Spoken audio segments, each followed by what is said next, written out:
Srimate Bhaktivedanta Swamin Iti Namine. Namaste Saraswate Devi Gauravani Prachaline Nirvishesha Shunyavadi Paschatya Desatarine. Jaya Shri Krishna Chaitanya Prabhu Nityananda Shri Advaita Gadadhar Shivasadi Gaura Bhakta Vrinda. Hare Krishna, Krishna Krishna, Hare Hare, Hare Rama, Rama Rama, Hare Hare. The other way. The other way. The other way. Pull it towards you.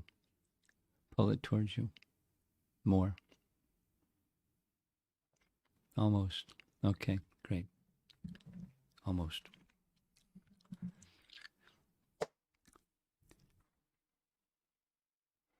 We're continuing part 3 of Krishna's pastime of killing the Putana demon, chapter 6, canto 10.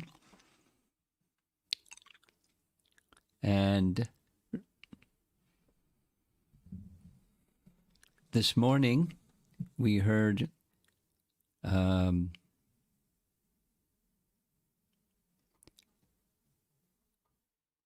about Nanda Maharaj departing Mathura, because the end of chapter 5, he went to pay his taxes to Kamsa. Privately, he met with his brother or close relative, Vasudeva, who warned him, get back quickly. I have a sense of danger in Gokula. And on the way back, Nanda was anxious. We spoke about that, the anxiety of Nanda Maharaj. Although he's in the spiritual world, he's a pure devotee. He has an ecstasy of transcendental anxiety for the welfare of Krishna. And then the next, we heard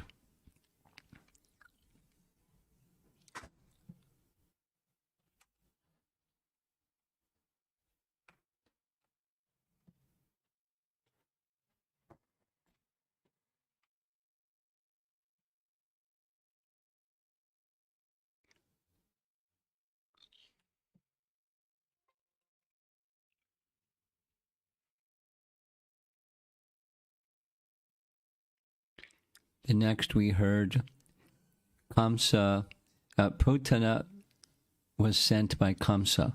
Putana, who had previously been engaged by Kamsa in killing little children, was sent by Kamsa to find Krishna and kill Krishna.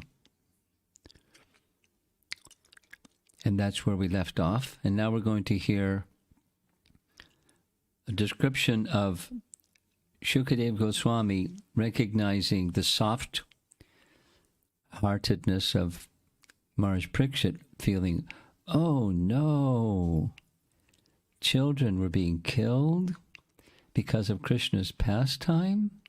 Oh no. So he's pacifying the heart of Maharaj Parikshit. My dear king, wherever people in any position perform their occupational duties of devotional service by chanting and hearing, Prabhupada adds, Shravanam Kirtanam Vishnu, there cannot be any danger from bad elements. Therefore, there was no need for anxiety about Gokula, while the Supreme Personality of Godhead was personally present. Here we have a nice picture on the left. Shukadeva Goswami is speaking. Maharaj Parikshit is on the right, hearing from Shukadeva. And we see various personalities in the audience right in the front center there is Narada with his Veena, and so many other great sages, Vyasadeva and others and others. Shukadeva Goswami spoke this verse to mitigate the anxiety of Maharaj Parikshit. Maharaj Parikshit was a devotee of Krishna, and therefore when he understood that Putana was causing disturbances in Gokula, he was somewhat perturbed. Shukadeva Goswami therefore assured him that there was no danger in Gokula. And the reason is what we just heard, that the chanting of the holy name. Some of you may know the nice song, Udila Arduna. It's a nice song written by Bhaktivinoda Thakur. This is a verse from that song. Namashraya kori jatani tume takaha apanakaje. Understand this essential fact.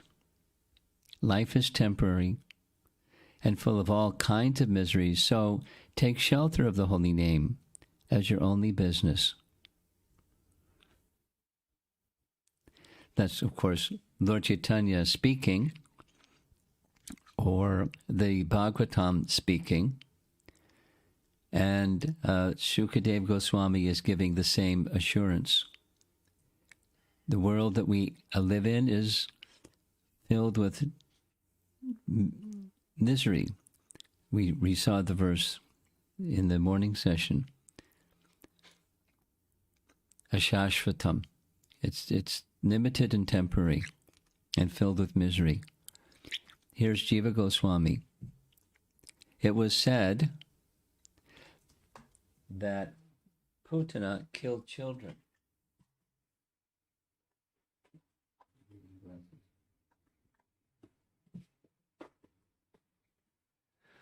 Putana killed children in the towns and villages. That was in the previous verse.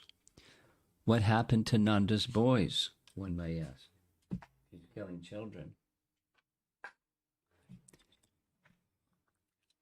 This verse answers, where there is no hearing during sacrifices and other duties, swa, karmasu, mainly for attaining material goals, what to speak of not hearing as the main item, the demons will afflict.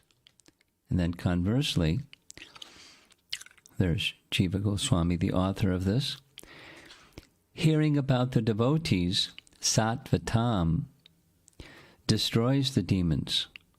What to speak of hearing about the Lord, bhartuhu. Certainly, such persons will be strong in those places. That is, their strength is the protection. They're also susceptible to cold and heat and this and that, the features of duality, but they're protected. They're strong. Prabhupada gives this nice example. Srila Prabhupada was asked if there's a disease being communicated and one person contracts the disease and the other person doesn't, is that a matter of karma? And Prabhupada's answer was, he didn't say no, but it was a no. He said when one's resistance is strong, one will not contract the disease. If one's resistance is weak, one will contract the disease. So the devotees who are strong, those who are strong, are strengthened by devotional practice, and the devotional practice endows them with strength. And therefore, Putana's coming, they couldn't be harmed. They were not harmed, and they couldn't be harmed. Or, this verse is an answer to the question, did she kill all babies? And the answer is the same. That is, not in Vrindavan. Others who were inimical to the Lord were killed by him or her. Thus it is shown that Kamsa was foolish. This was all arranged by the Lord. Then comes an important paragraph. The coming of the demons was for the purpose of increasing the pastimes of the Lord, which produces bliss for all people. These disturbances, arranged by the Lord, were produced by the Lord's Lila Shakti, according to the Lord's rasas, in order to increase Yashoda's prema for Krishna.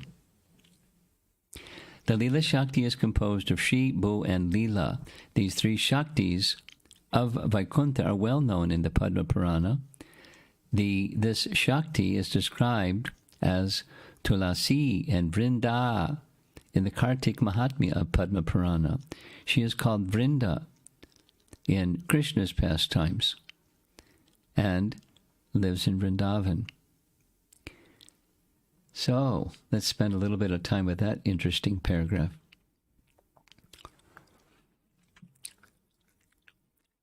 My thoughts reading this paragraph went to Dinabandhu. Dinabandhu is a Prabhupada disciple who lives in Vrindavan. He's from Portland, Oregon. But he speaks not just Hindi, he speaks Brajbasi. And when he speaks Brijbasi to the Brijbasis, they light up. You know when somebody speaks your language, but it's not just Hindi, he speaks their dialect. So he's lived in Vrindavan for so long, he's a card-carrying Brijbasi. They treat him that way, and he feels that way, and so on. And by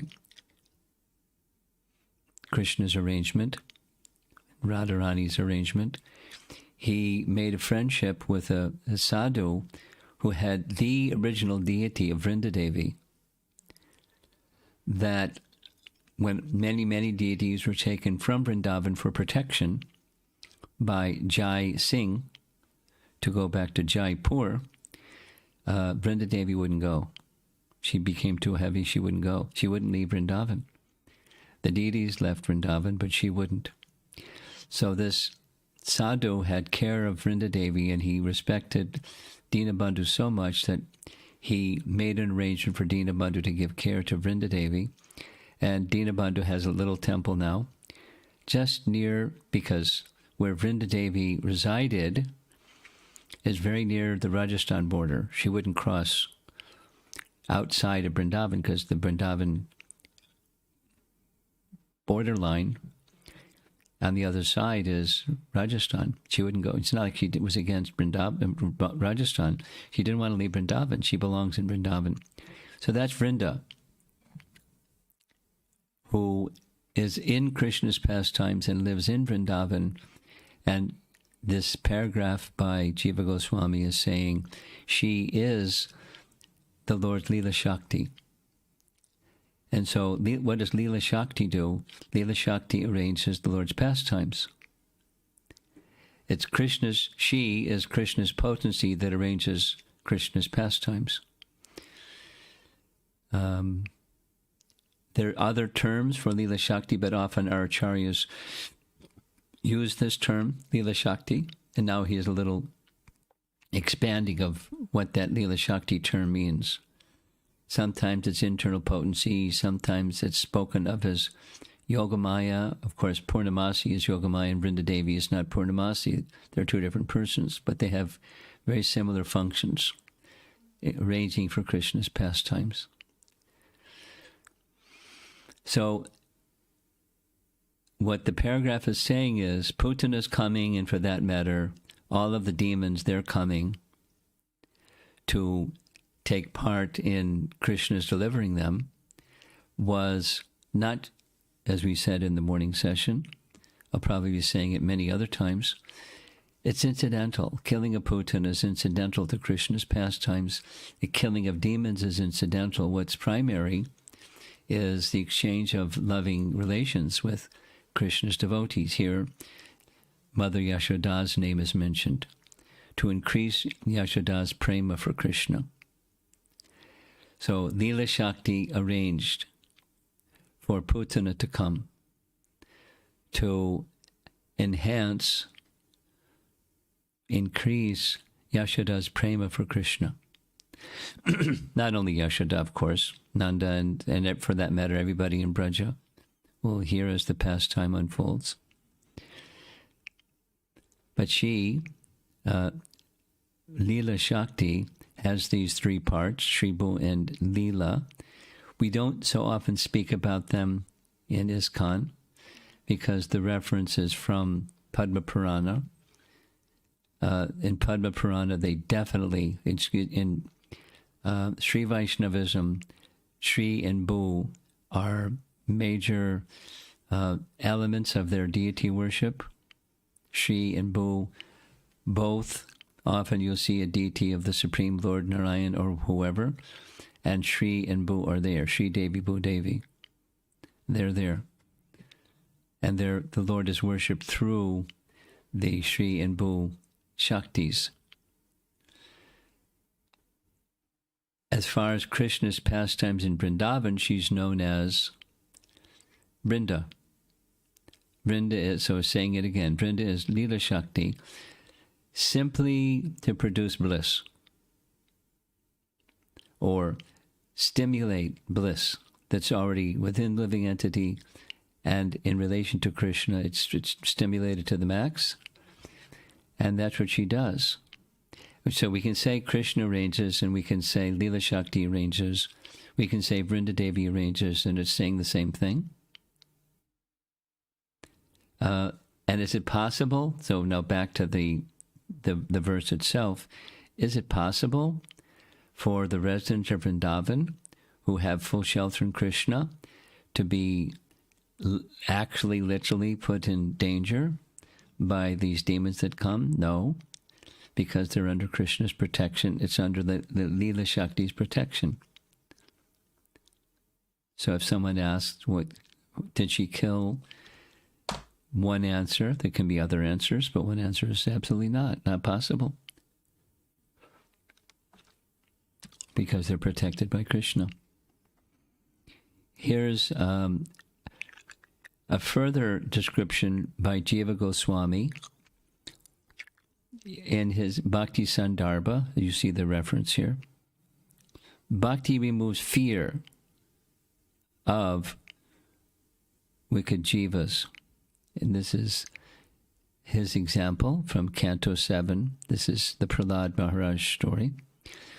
When Hiranyakashipu could not kill his innocent son by throwing him beneath the feet of big elephants, throwing him among huge snakes, employing destructive spells, hurling him from the tops of hills, conjuring up illusory tricks, imprisoning him, administering poison, starving him, exposing him to severe cold winds, fire and water, or throwing heavy stones on him to crush him.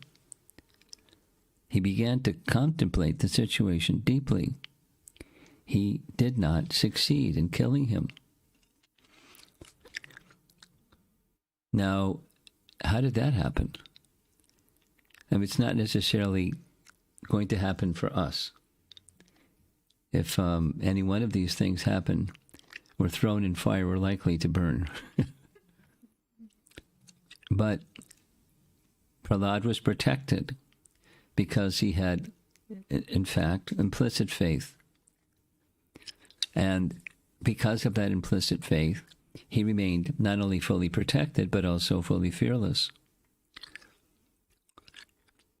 Again, Vishnu Purana says, the elephant tusks were harder than thunderbolts, but Prahlad did not even feel them.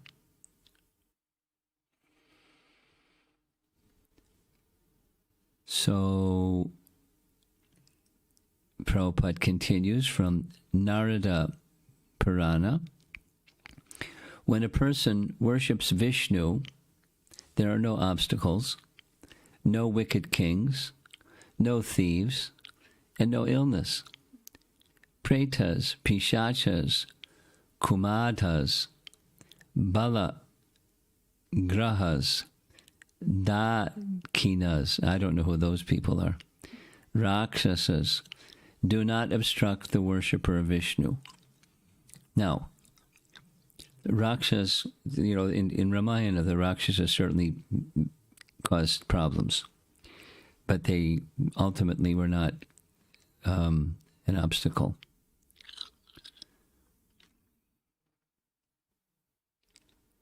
Now, that's commensurate to one's faith. It's not, those with weak faith experience the same protection as those with absolute faith. And a natural comparison is our founder Acharya. I don't know where this painting is coming from. It kind of looks like somebody's thinking it's the Matchless Gift storefront at 26 2nd Avenue, but that's not really what it looks like. Maybe it's in Stockholm, Sweden. They also have a little center when Prabhupada visited there. So wherever it is, the Mission Impossible that Prabhupada had accepted given to him by Bhaktisiddhanta had its obstacles, but no obstacles could stand and prevent Prabhupada from doing what he did, or preventing Prahlad from doing what he did, or preventing a faithful devotee from doing what the service is that they're assigned to. Again, emphasizing this point, another scriptural reference. This is from Canto 3, Chapter 22. Maitreya speaking. O Vidura, how can miseries arising from the body-mind, ghosts, other humans, or natural conditions bind up a person who has taken shelter of the Lord? Note in the painting, it's some artists, I don't know. Did you do this? You found it like this. Photoshop. Whatever, a Rembrandt painting, and he's thinking of Krishna. But if one is thinking of Krishna, then even in sleep one is protected. A similar reference from Garuda Purana.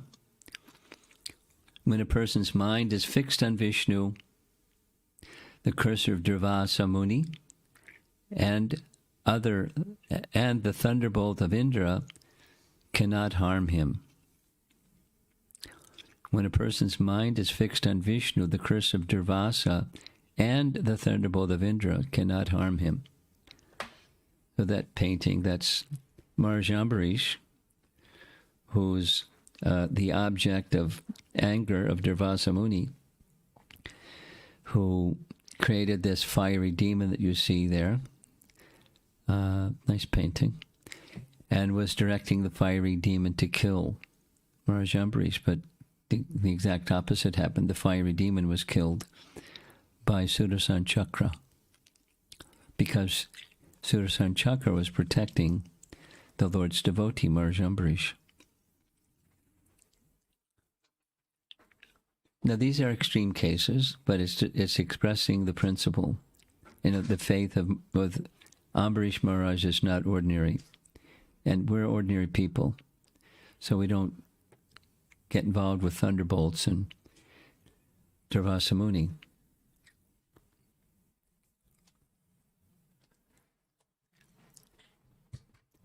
It's with faith and mind fixed upon Vishnu. This is the point. This is the point of the verse, that Shukadev wants Maharaj Parikshit to know, don't worry, I know you, and you have anxiety for the welfare of the Brijbasis, but don't worry, they're fully protected because their faith and their minds have full refuge in the personality of Godhead. So they're protected by that faith and by that devotion. Now here's this, we heard already this term, witch, or K-chari, Sa K-chari.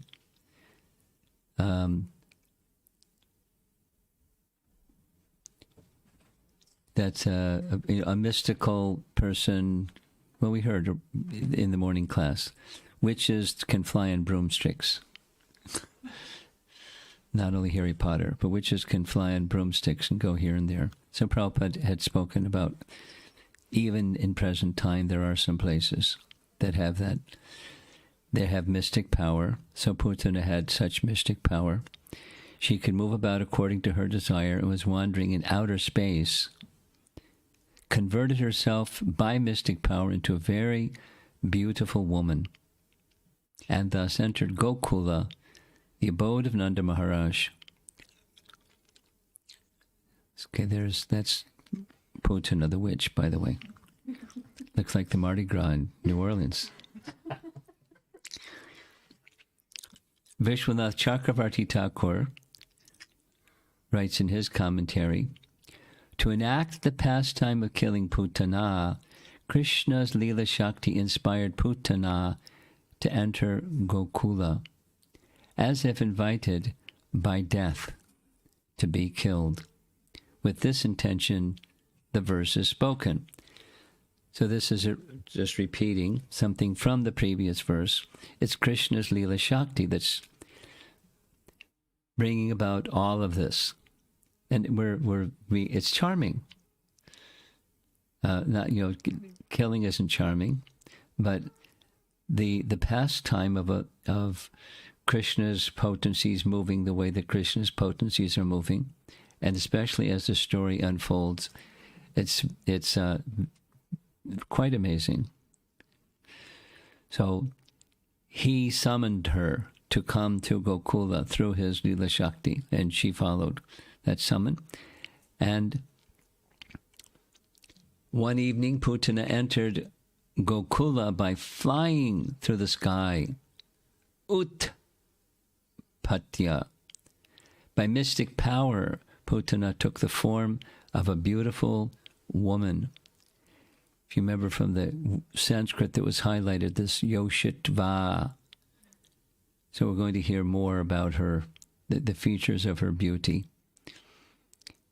Here's Vishwanath Chakravarti Thakur again.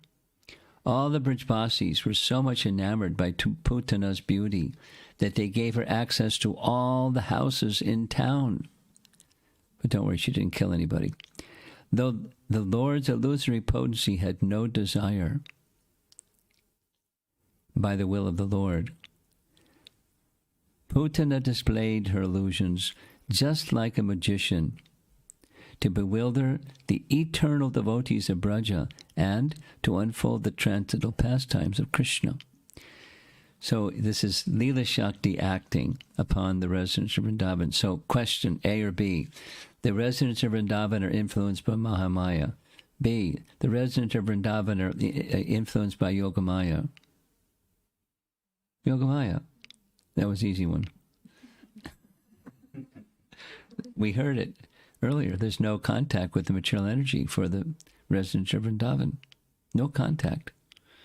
So what's going on? Well, it's Yogamaya, or Lila Shakti, is acting in such a way that they didn't recognize, not only didn't recognize that Krishna is the personality of Godhead, they didn't recognize that Putana was a terrible person.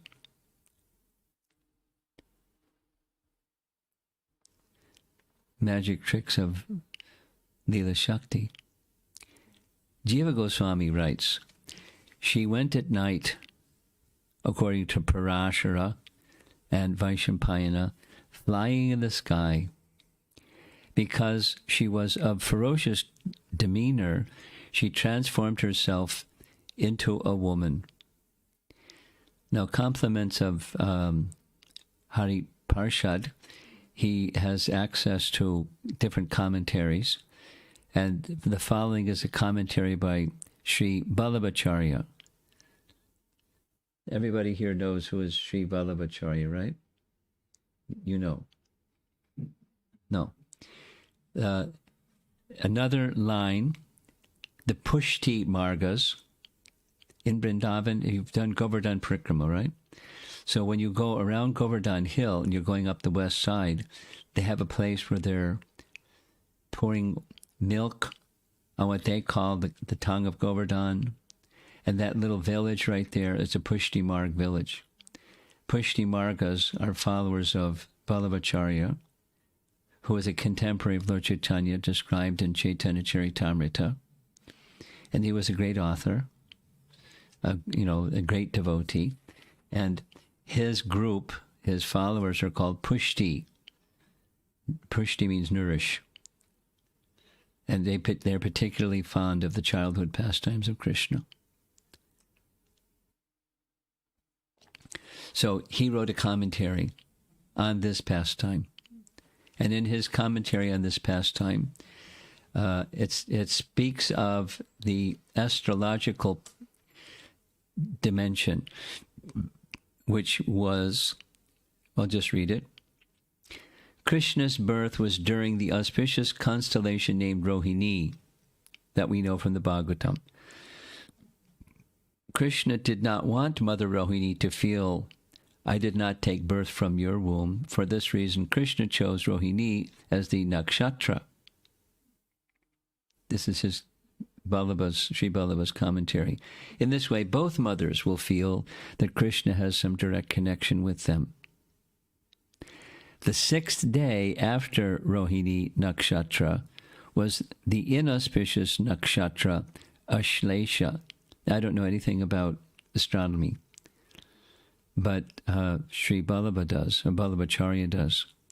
In Jyotisha Shastra, Ashlesha is considered as a Gandhamula Nakshatra, or one of the inauspicious nakshatras. So on the 6th day of that particular constellation, the birth of Krishna during the Rohini Nakshatra, 6 days later is when Putana came. It's an inauspicious day. Krishna is born on the auspicious Rohini, but Putana had selected a very specific time. The day and time for killing the child was selected in a very calculated manner by Putana. Maybe she was an astrologer or consulted somebody, but she went on the 6th day, the inauspicious day. And according to astrology, it's a particularly bad one called Mrityu Yoga. Mrityu, you know what that means. Death. The planetary combination of that day results in death. The specific time of the day was also selected. Visha Ghatika. It's a particular time that lasts for 24 minutes where the administering of poison and the result of death occurs. That's Sri Vallabhacharya. I don't know anything about astrology, but that's what he says. So she went on that 6th day, and she went within the specific 24 minutes where administering poison is to be done. So we're going to move along because that's just a detail of what's going on here. She had some knowledge of astrology. Question. How did she get into Gokula anyways? How can you go to Gokula if you're not invited, or what's her visa status? Jiva Goswami says, in order to create the pastime of Putana coming to Braja, Yogamaya, before it was Lila Shakti, here it's Yogamaya. Yogamaya spread her illusion. By the influence of Maya, Putana did not divert her gaze, but overcoming all people, stared only at the child in Nanda's house. Like an ember covered by ashes, no one could see the powers within Krishna, since Yogamaya made him appear like an ordinary child, though he could at once manifest powers like a blazing fire. So how is it possible for her to come to Gokula? Yogamaya arranged it. That's how it's possible. And here's another reference from Garga Samhita. We're jumping around a little bit from references, but from different angles of vision, we're looking at the pastime as it unfolds. So here's the first two texts of this Putana Moksha chapter.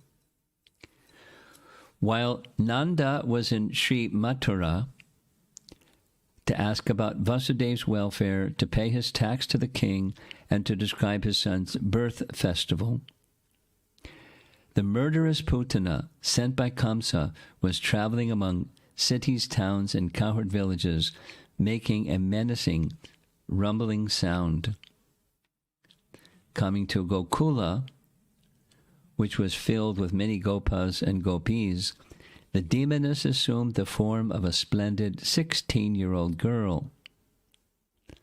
That's very specific, not just a woman, but a 16-year-old girl. So that was Garga Samhita, and now we're going to go to another text, which is Ananda Vrindavan Champu. We spoke a little bit about that this morning. She's wandering into Gokula. Capable of assuming any form, Putana came to Nanda's capital disguised as the most beautiful woman in the three worlds. The villagers became attracted and bewildered by seeing such an exceptionally charming woman.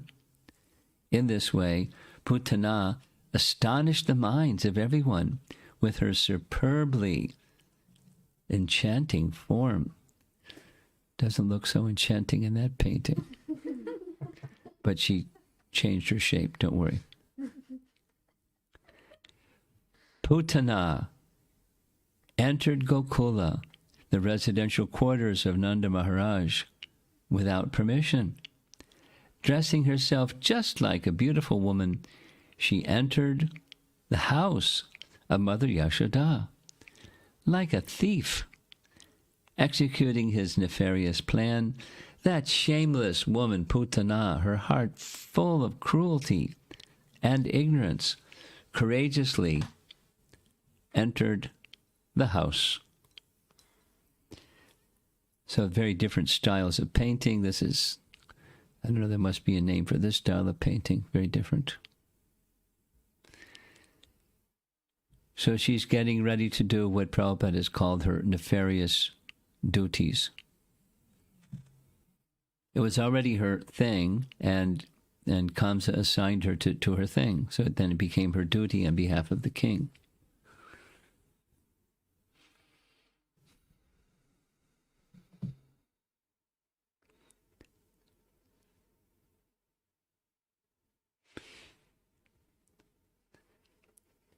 Let's go on. Should I go on to the next? Should we pause for discussion, or should I go on to the next? Pause. Okay. I was thinking the same. So let's step back and see what's going on here. Very much like any of Krishna's pastimes, there's a continuous flow. And the continuous flow is like a river, or like, as we were discussing in the morning, like waves in the ocean. And the essence is Krishna enjoying and his devotees enjoying, or making arrangements so that Krishna can enjoy and his devotees will enjoy.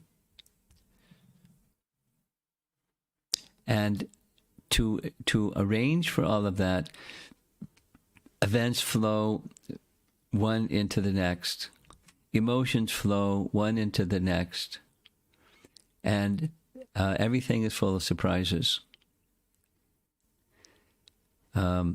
As I'm saying, everything is full of surprises. I'm thinking of how Shyamasundar Prabhu, Prabhupada disciple, describes his association with Prabhupada. Have you heard him speak before? He says it over and over until, you're laughing.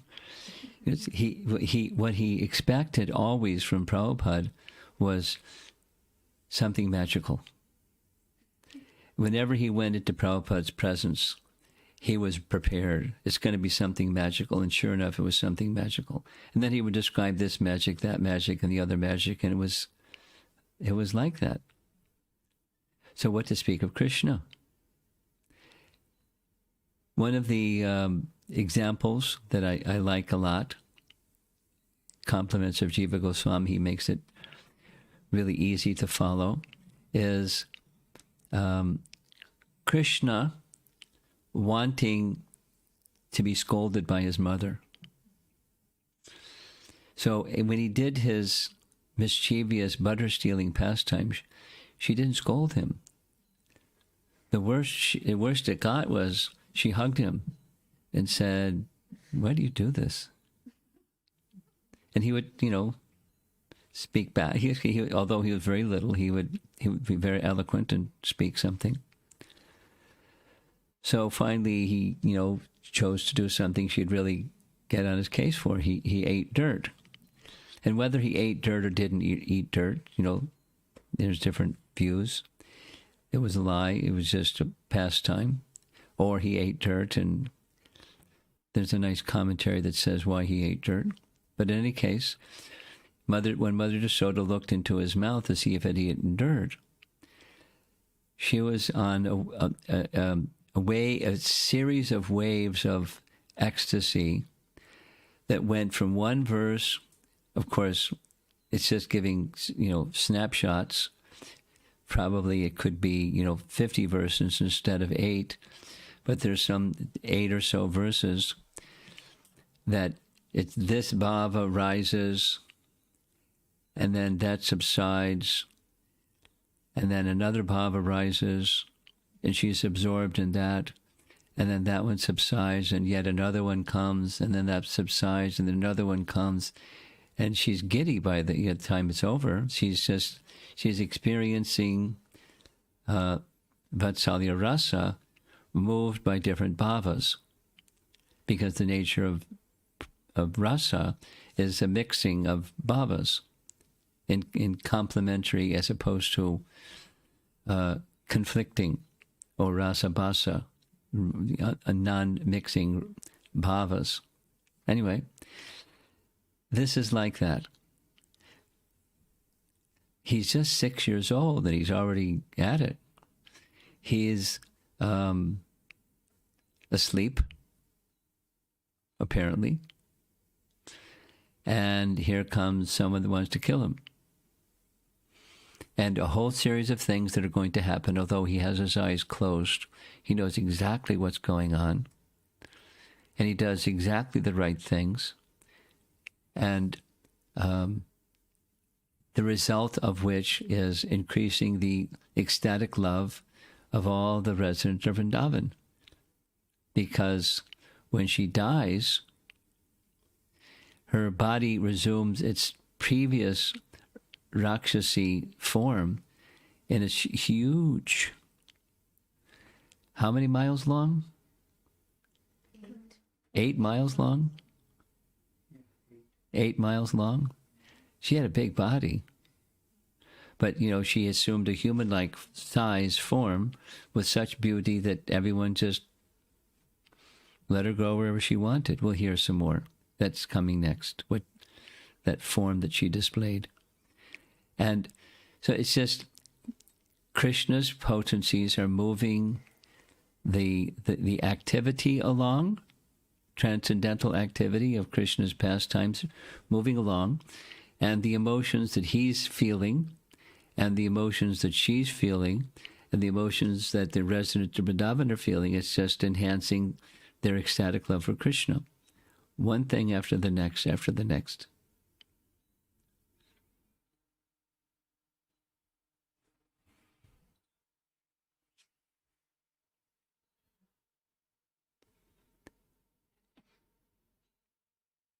And say it negatively. The same Lila Shakti does not function outside of Vrindavan in the same way. There are pastimes of Krishna that take place outside of Vrindavan, but they don't function the same way. that in Vrindavan, while Krishna is exhibiting his unlimited potencies in different ways, they can't recognize his unlimitedness. Their love is so strong they cannot even recognize it. When he's outside of Vrindavan, they appreciate, oh, how powerful he is, how wonderful he is. But in Vrindavan, they don't see it that way. They see, oh, how much austerity and pure devotion Nanda Maharaj has offered to the Lord. By the Lord's mercy, he's protecting Krishna. They can't see him as divinity. They can only see him as a little boy or friend or whatever the relationship is.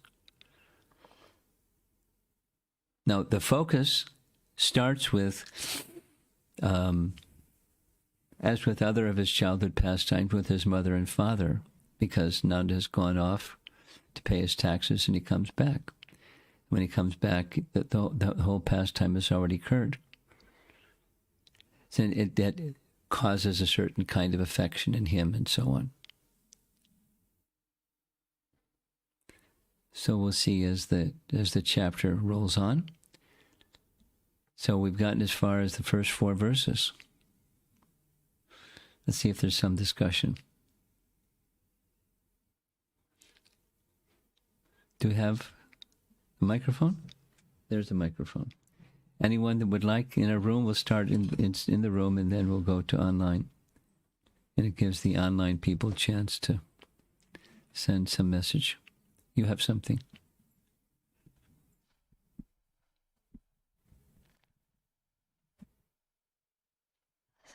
So Guru Maharaj, there were so many verses describing how nothing will affect the person when you're hearing and chanting. So I'm just trying to think, it seems like it has to be beyond the stage of ruchi. Yeah.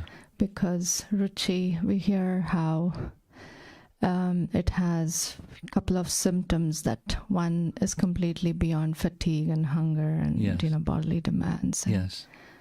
So, yes. Yeah. So I'm also wondering, is it really that nothing affects, nothing happens or it doesn't affect them? It doesn't affect them. Right, yeah. Okay. Nanda Maharaj was being swallowed by a serpent. Mm-hmm. Right. Yeah. Should I do the online questions? Or? Yeah. Okay. This is from Kirti Prabhu. I thought Putana in a motherly disguise. I didn't know she was 16. Was she a 16-year mother who was welcomed by all in Vrindavan? Well, that was one reading, if I can remember correctly. It was in Nanda Vrindavan Champu. Yes? Mm-hmm. So that's Kavi Karnapur's evaluation. That was she was 16. And we don't normally hear that.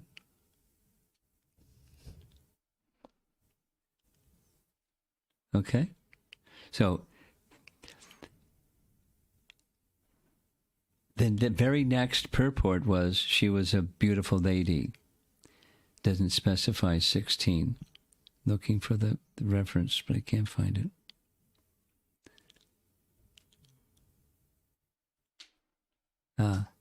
Garga Samhita. Garga Samhita. Okay, next. Monica from Hyderabad. Does this kind of Lila take place always when Krishna appears?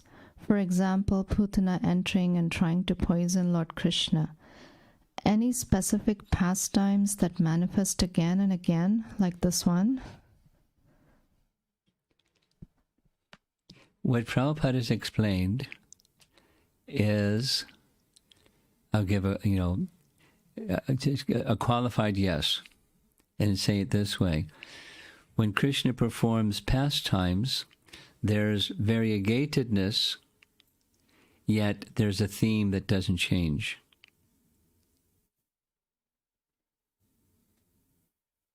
So, on this earth planet, Krishna appears once in a day of Brahma. That's a big number of solar years by our earthly calculation. 4,320,000,000 times 2 years, and then Krishna will come again. So, but that's this particular Earth planet or this particular universe, and Krishna is appearing in some universe, or Krishna's pastimes are occurring all the time in some universe. And those pastimes, once again, there's a theme, but there's variegatedness.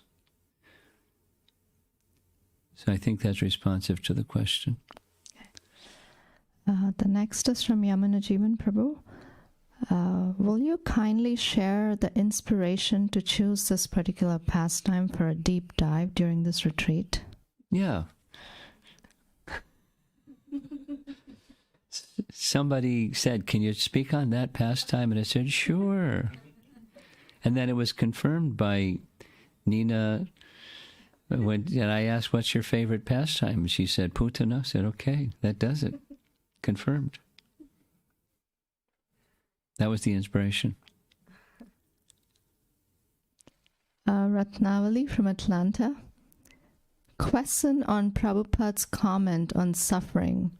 That is, person who is resistant, a person who has resistance, won't get disease, and who does not have resistance will get affected by disease.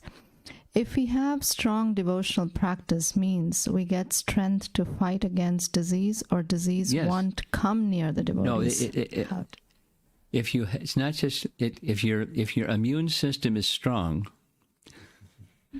It's a comparison. Is it the question asked of Prabhupada? Is it karma? And Prabhupada said it's immune system. If your immune system is strong, if your resistance is strong, you will not contract the disease. And if your immune system is weak or your resistance is weak, you will contract the disease. It's not karma related. So one could say, well, some has a strong immune system, that's karma related. Or a weak immune system, it's karma. But it's not entirely karma related. You can do things that strengthen your immune system. And you can do things similarly with your devotion, you can do things that give spiritual strength, and whereby you're protected from the onslaught of illusion or maya by strengthening your spiritual consciousness by the basic activities and faith with which you do those basic activities. So that's the connection. But from the pastime that we're reading, and why I made reference to what Prabhupada said.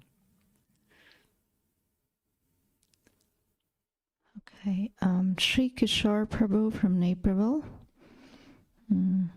I heard you speaking about Vrinda Devi not leaving Vrindavan. But Krishna, all deities except Radharaman, left Vrindavan. Is it just a pastime or the will of the Lord? How do we understand it? It's she didn't want to go. That's how we understand it. She belongs in Vrindavan. She's not going anywhere. They couldn't lift her. They could lift her until she got to the edge of Vrindavan. They made a short stop, and they were getting ready to continue on with their journey, and she wouldn't go.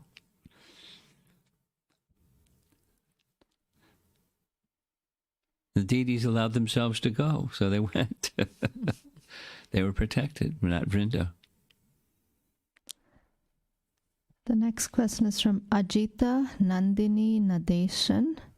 Why was Putana chosen when there are many who excelled in sadhana? What sort of sadhana has Putana done? We don't know of any sadhana that Putana had done. That's not the only qualification to get Krishna's mercy. Don't look for the back door, please.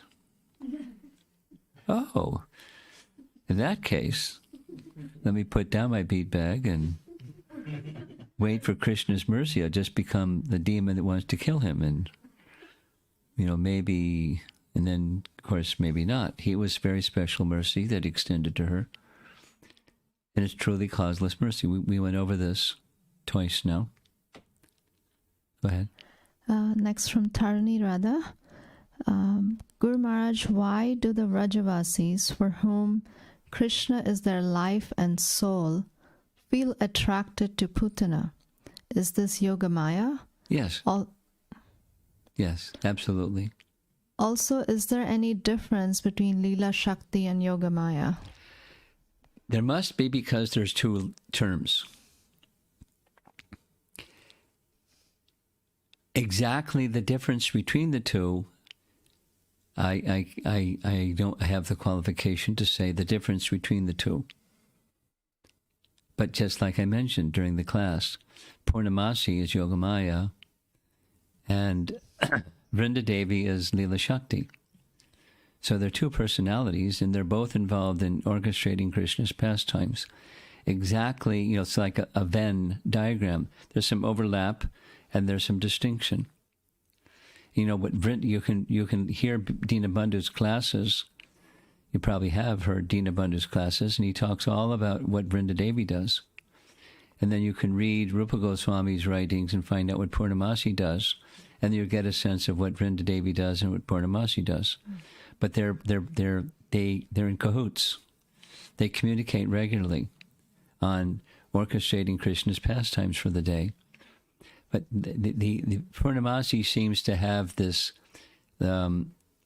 relationship amongst the Brijbasis that she's the queen, and Vrindadevi is assisting or working with under the supervision of Purnamasi. She has her function, but they all salute to her. She's the chief. Next is from Atulya. Putana's example seems to express duplicity. She had another motivation when outwardly she appeared differently. Yes. In relationship with devotees, sometimes duplicity is very prominent. In some conversations, I sense what is said does not really seem true, or there is something else hidden behind. How to accept or deal with someone saying something but maybe meaning something else, and how to check one's own as well.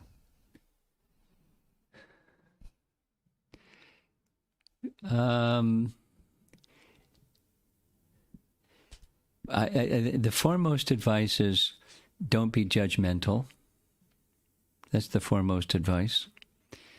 And you may have, second is you may have some intuition that something is being, is something duplicitous is going on here. But be very careful that you don't have the wrong understanding, because it may be that you have a wrong understanding.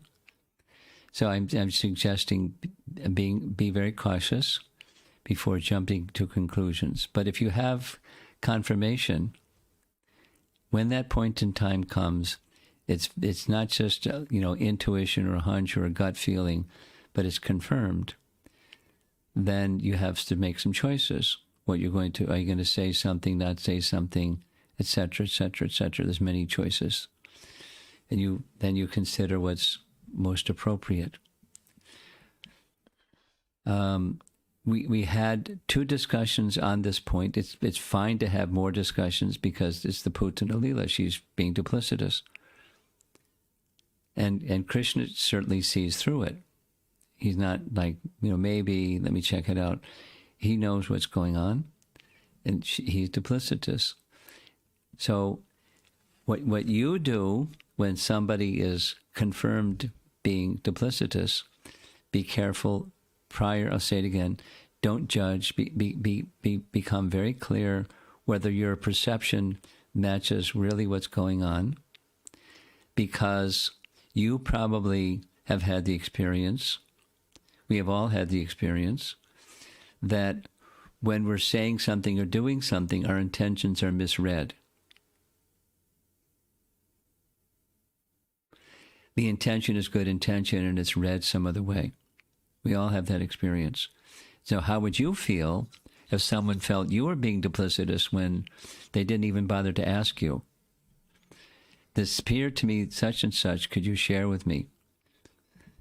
Now, people, being straightforward these days, people have a hard time being straightforward these days. Maybe not just these days, but that's a prevalent.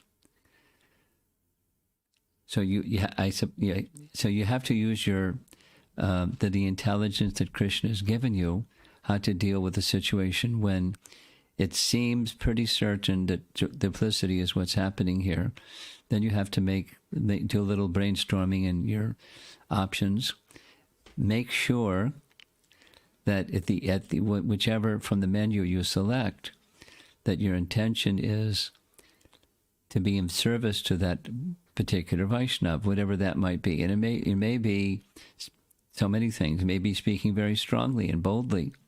It may be so many things. But let your intention not just be, I'm right and you're wrong, and I'm going to show you, but make your intention be to uplift and benefit the other person. If that's your consciousness, you're all the time, then you're in good shape. Let me be of service to this other person, whatever is appropriate to serve the other person. In such a way, Krishna is watching and Krishna is pleased. So that's not easy. We're not very cultured, and we're not very sophisticated. We're not very intelligent. We don't speak so nicely or so carefully, and so we have many shortcomings. But that's something to shoot for, a goal to work towards. We spoke a little bit in the morning class about culture and how important that is in furthering our Krishna consciousness, the culture of proper speech, the culture of proper conduct. When using this when you come across duplicity, and your other question is how to check yourself, that's the right place to start. When you can overcome, when I can overcome my own tendencies for duplicity, then I'll be better able to help other people that may be caught in duplicity. You can't help people without having the capacity to help people.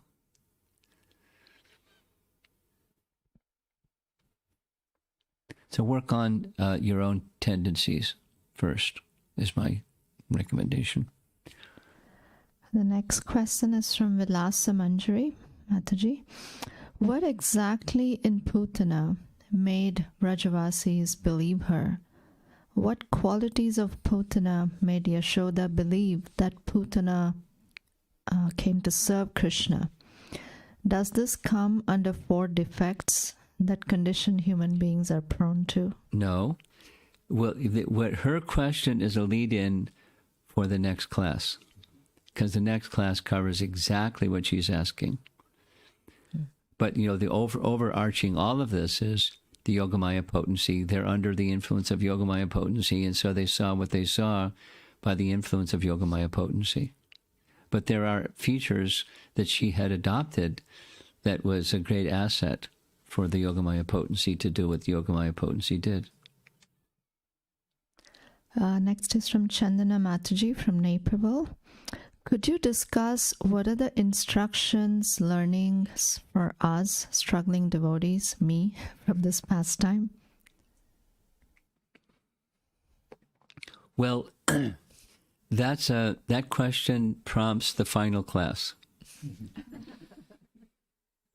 And the final class, a little, advance notice, coming attractions notice, it has to do with Bhaktivinoda Thakur's assessment, it has to do with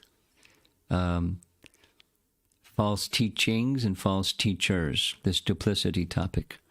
And Krishna will protect a sincere sadhaka from false teachings and false teachers by dismissing them if one is sincere. So that's the missing piece, is being sincere. That's the takeaway. Another, as we heard earlier, why this question, why in Ram's Lila and in Krishna's Lila, a woman was the first demon to be killed. And we heard 2 explanations, which are takeaways, which is asha, or attraction for the temporary is a principle, if not the first obstacle on the path of spiritual progress. And Krishna will help remove that. That doesn't mean, okay, Krishna will remove it, so I just can sit back and be complacent. But if one is sincere, Krishna will protect from that. Or the other explanation, the allurement for beauty or wealth, and losing track of spiritual progress in favor of being attracted to beauty and wealth. Next is from Amrita Kali. Guru Maharaj, could you kindly speak more on faith versus protection? On which? Faith versus protection. So she has more elaboration here. When we hear the faith of Prahlad Maharaj or Ambarish Maharaj, we understand that is the highest level of faith one can have. Yeah. When I don't have that kind of faith, does that mean we will not get that kind of protection from the Lord? Ye yatha mam prapadyante? Yes. That is sometimes encouraging to aspire for the elevated levels of faith. Yes. And at other times, it's demotivating that I can never get that kind of faith.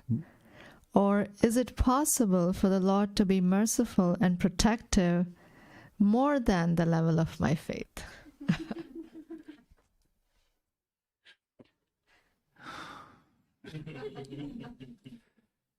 It's probably going on regularly, that you're being protected more than the level of your faith. So smile. But if things start to get a little slippery and treacherous, then you can also smile because you know Krishna is helping you strengthen your faith.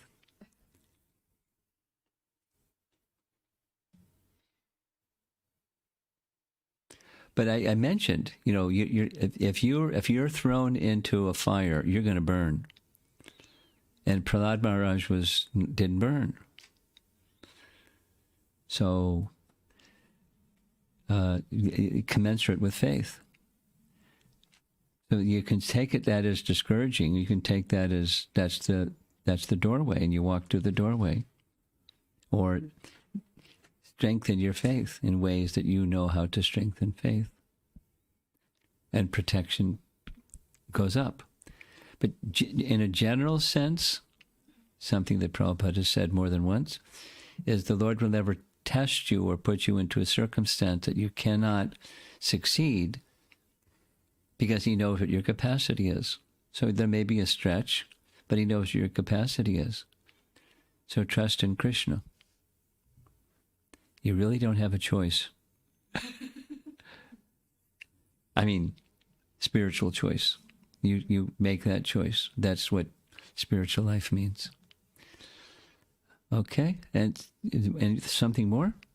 I was just looking up what Dakini means. Which means? One of those beings were Dakini.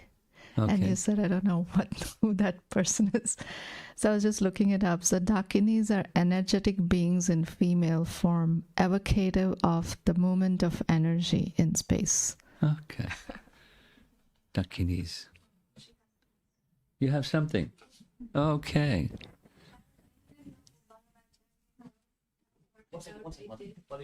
We want people online to hear.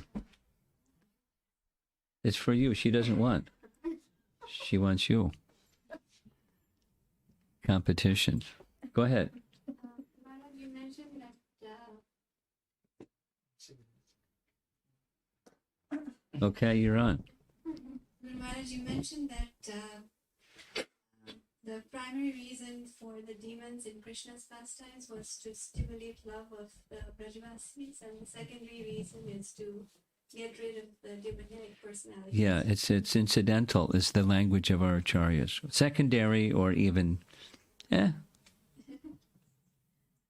Ramayana, is there? We don't hear about stimulating love of the associates of Lord Ram because of the demons. So is the primary reason in Ramayana of the appearance of the demons to just get... I don't understand your question. Say it again. So I understand... In Ramayana, what's the question? In Ramayana, what's the... What is the what? primary reason the demons appear is just that Lord Ram is getting rid of these personalities? There's No. No. He's engaged in exchanges with his devotees. He's engaged in exchanges with his devotees. So even there, the primary reason is to stimulate the love of the devotees? Yeah. Same. It's not a different policy. Primary and secondary. Thank you. Okay. There's a wipe. We have this policy. We wipe the handle and the little thing on the top. Okay. Good. Mars, is Brinda Devi and Tulsi Maharani same personality? Apparently no. Because we just heard. Should I read it again? Should I read it again? Yes, I understand. I will read it again. Oh.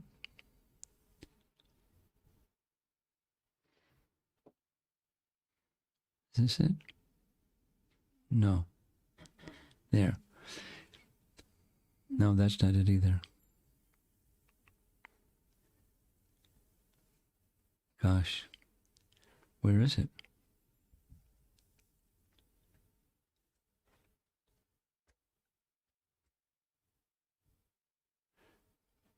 I can't find it. Back?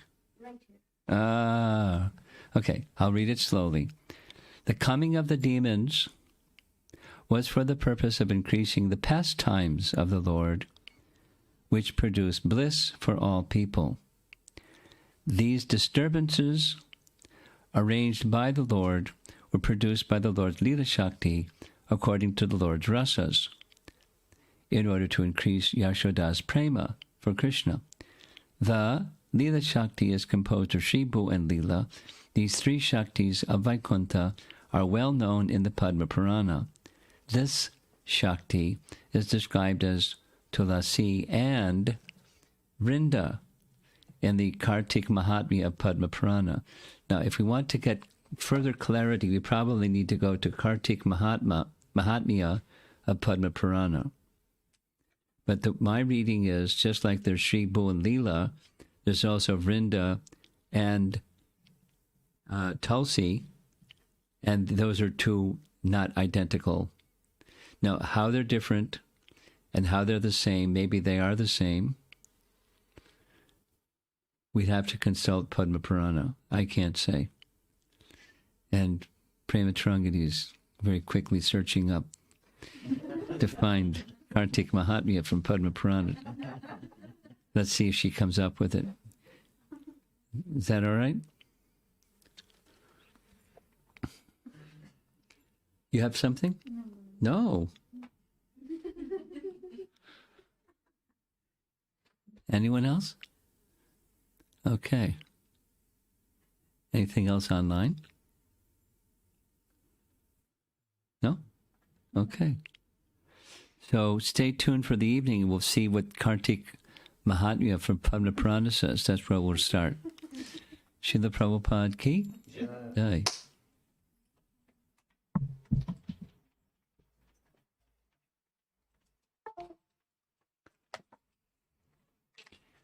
My guess is it might be in Hari Bhakti Vilas,